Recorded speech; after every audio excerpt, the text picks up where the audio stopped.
Assalamualaikum warahmatullahi wabarakatuh. Perkenalkan, nama saya Titi Sumarni dengan NIM 190100130, kelas BK B1 2019 non reguler.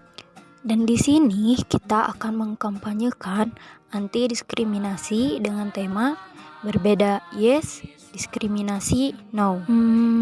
Apakah kalian pernah mendengar kata diskriminasi? Diskriminasi adalah sikap membedakan secara sengaja terhadap golongan-golongan yang berhubungan dengan kepentingan tertentu.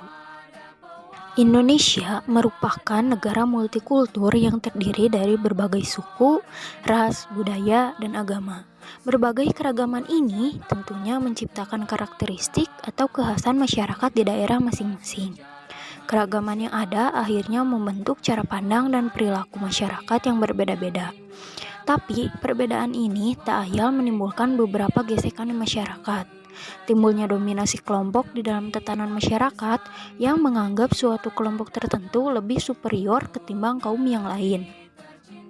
Berakibatnya, hilangnya jiwa persatuan dalam diri setiap warga negara. Ditambah lagi, dengan adanya kesenjangan sosial, kemiskinan, serta tingkat pendidikan yang belum merata, menyebabkan sikap-sikap ini berujung pada terjadinya diskriminasi dan rasisme baik ras, etnis, maupun agama di Indonesia. Beberapa kasus rasisme dan diskriminasi atas ras, etnis, dan atas kelompok tertentu pernah terjadi di Indonesia. Indonesia yang terdiri dari banyak suku, budaya, ras, dan etnis seringkali terjadi diskriminasi dan rasisme. Berikut contoh beberapa rekapan diskriminasi yang terjadi di Indonesia. Yang pertama, diskriminasi ras atau etnis, lalu gender, diskriminasi agama, diskriminasi terhadap difabel, dan diskriminasi kelas sosial.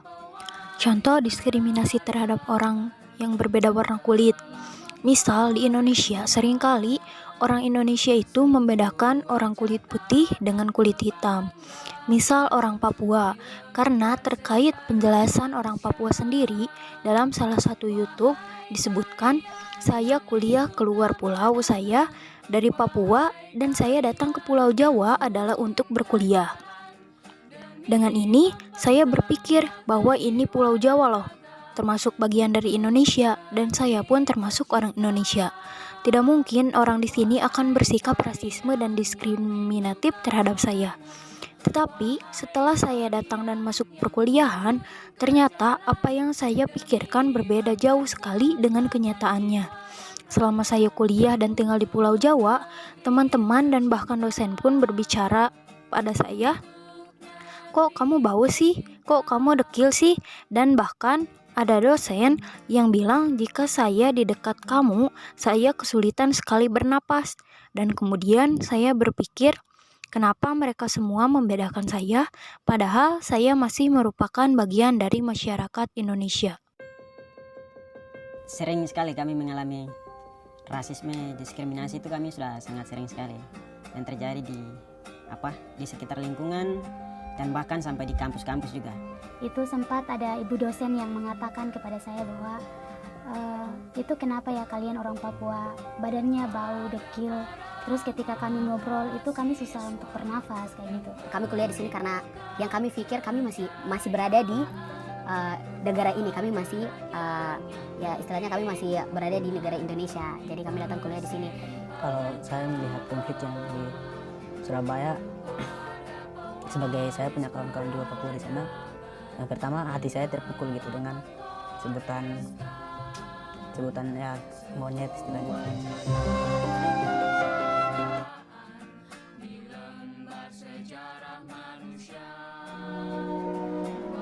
Ada beberapa orang Indonesia yang mungkin memiliki pengetahuan atau informasi yang kurang tentang Indonesia bagian timur, di mana mereka bertanya, di Papua sudah ada mobil ya?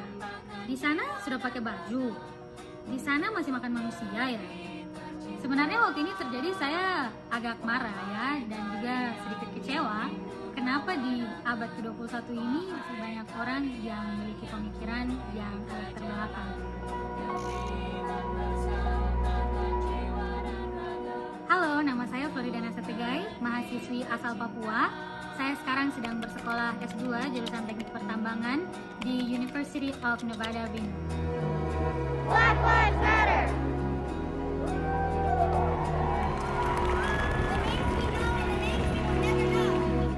2 minggu lalu saya sempat menyaksikan demonstrasi yang terjadi di kota tempat tinggal saya tentang Black Lives Matter, dan ini agak mengingatkan saya tentang demonstrasi yang terjadi tahun lalu di Indonesia dan beberapa komentar rasial yang pernah terjadi kepada saya dan teman-teman saya. Tindak rasial ini datang bukan cuma dari sesama orang Indonesia sebenarnya. Ada beberapa yang datang dari orang Amerika sendiri. Contohnya waktu pergi ke mall, ada beberapa yang berpikir bahwa saya tidak dapat membeli sesuatu hanya karena mereknya tergolong mahal. Ada kalanya saya diikuti sekeliling toko. Kalau di angkutan umum ada beberapa yang pernah tidak mau duduk di samping saya atau tidak mau memberikan tempat duduk di samping mereka untuk saya duduk.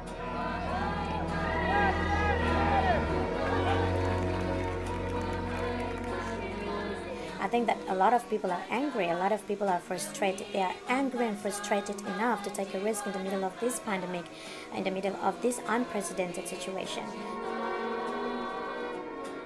Halo, perkenalkan, nama saya Funi Blesya. Saya sekarang kuliah di University of Westminster yang ada di London. Perasaan saya mengenai racial issue yang sedang terjadi saat ini, perasaannya campur aduk. Jadi ada senangnya, ada juga sedihnya dikarenakan sekarang kita melihat bahwa ternyata racial issue itu bukan hanya terjadi di Amerika ataupun di UK, bahkan hampir di seluruh dunia seperti itu, dan specifically yang sekarang sedang terjadi di Indonesia juga, terlebih di Papua. Nah, senangnya saya sekarang merasa lebih optimis ya, karena banyak kalangan saat ini yang kemudian muncul untuk berusaha mendiskusikan mengenai masalah racial issue ini. Tetapi saya perlu bilang bahwa ada banyak sekali teman-teman, keluarga-keluarga yang berasal dari Indonesia yang menerima kami dan memperlakukan kami selayaknya sesama orang Indonesia yang berada di negara asing.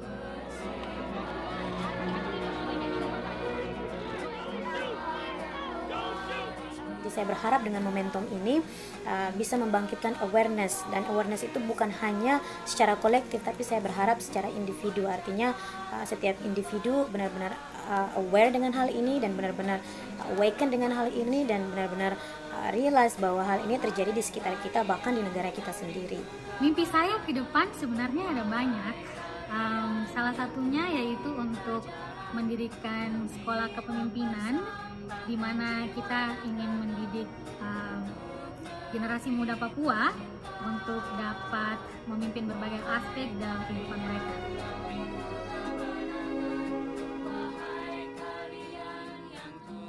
Alasan mengapa langgengnya rasisme dan diskriminasi di Indonesia sampai saat ini adalah karena adanya stigmatisasi terhadap suatu kelompok yang mengakibatkan tumbuhnya benih-benih kebencian terhadap kelompok tersebut.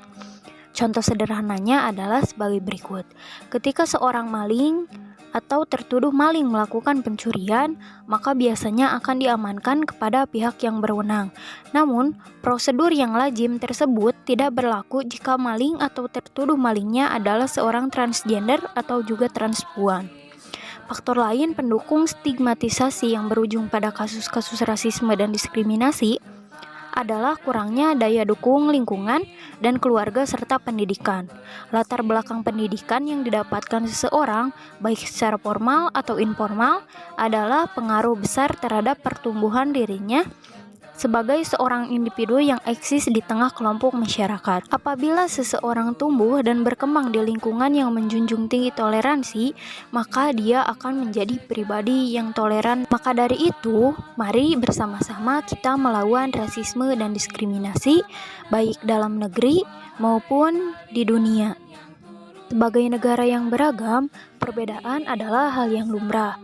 Namun, rasisme dan diskriminasi justru akan melahirkan gejolak konflik pada sesuatu yang multikultural ini. Kampanye-kampanye untuk menolak aksi rasisme dan diskriminasi terus diserukan di dunia secara umum.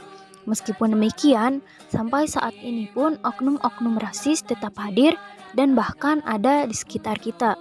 Tidak semua kelompok yang ada dapat berposisi setara. Kemiskinan, keterpinggiran, diskriminasi, serta stigma terhadap kelompok tertentu membuat individu anggota kelompok tersebut mengalami kekerasan. Akumulasi dari ketidaksetaraan, kekerasan, serta perlakuan berbeda ini membuat individu atau anggota kelompok mencari berbagai jalan keluar, dan salah satunya adalah kekerasan atau teror. Ada hal sederhana yang dapat kita coba dalam menularkan sikap anti-rasisme. Salah satunya mengikuti dan mendalami setiap kampanye anti-rasisme yang beredar, baik secara langsung maupun tidak atau secara online. Dengan mengikutinya, kampanye yang ada akan menumbuhkan pemahaman-pemahaman baru dan dari berbagai sudut pandang yang berbeda tentang setiap kelompok. Bersama dengan itu semua, kita tetap dalam satu arah dan satu sikap, yaitu menolak segala jenis perlakuan rasisme dan diskriminasi terhadap kelompok apapun di dunia dan di Indonesia. Melalui Kementerian Sosial Politik dan Kajian Strategis 2020, menyatakan sikap untuk mendorong pemerintah Indonesia untuk serius dan adil dalam menangani kasus-kasus rasisme dan diskriminasi di tanah air, menuntut pemerintah Indonesia agar mengusut tuntas segala kasus-kasus rasisme dan diskriminasi yang masih terus terjadi di Indonesia tanpa pengecualian, dan mengajak masyarakat Indonesia umumnya dan sivitas akademik universitas untuk bersama-sama memerangi praktik-praktik rasisme dan diskriminasi terhadap berbagai kelompok rentan di Indonesia dalam semangat kebersamaan. Mari kita berantas perlakuan rasisme dan diskriminasi yang terjadi baik di Indonesia maupun di luar negeri.